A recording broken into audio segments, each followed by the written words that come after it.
Bale ituturo ko lang sa inyo itong isang bigkas lang 'to. Pero marami siyang marami siyang kaakibat. Utang. Alam mo ibig sabihin ng utang niyan? Pero tuturo ko sa inyo kung ilan ang formula na yan. Bilangan natin. 1, 2, 3, 4, 5. Ay, 5.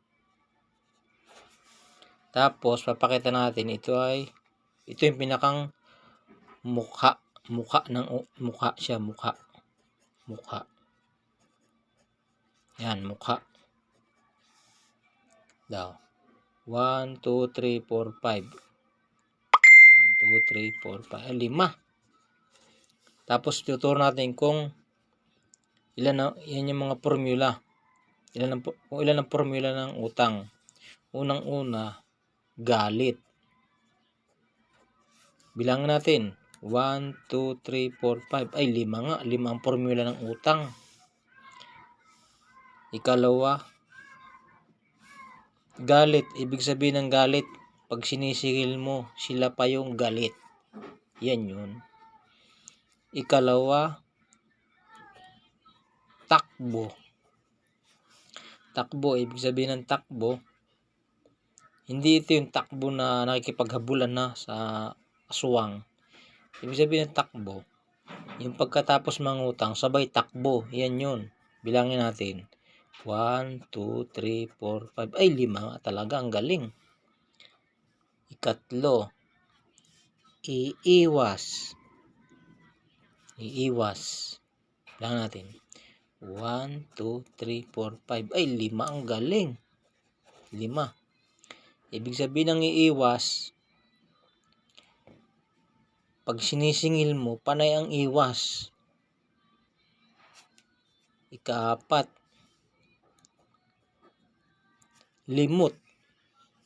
Ibig sabihin limot, yung para siya, pagkatapos ng mga utang, parang nagka-amnesia, nakalimutan na yung utang. Bilangin natin. 1, 2, 3, 4, 5. Ang galing, 5 nga 5 ang formula. Panghuli, galing. Bilangin natin. 1, 2, 3, 4, 5. Ay, ang galing, 5 nga Ibig sabihin ng galing, ang galing-galing niya magsalita nung mangungutang. Tapos, nung magbabayad na, biglang nawala yung galing. Yan yun. Tapos, ang ibig sabihin naman ito yung mga sanhi.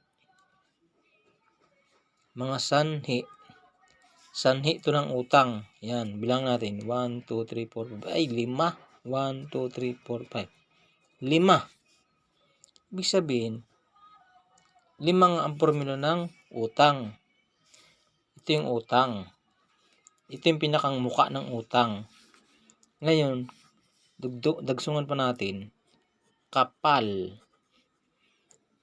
Natin. 1, 2, 3, 4, 5. Ay, 5. 1, 2, 3, 4, 5, 5. Kapal, ibig sabihin, kapal ng muka ng mangutang. Yan yung binubuo ng utang.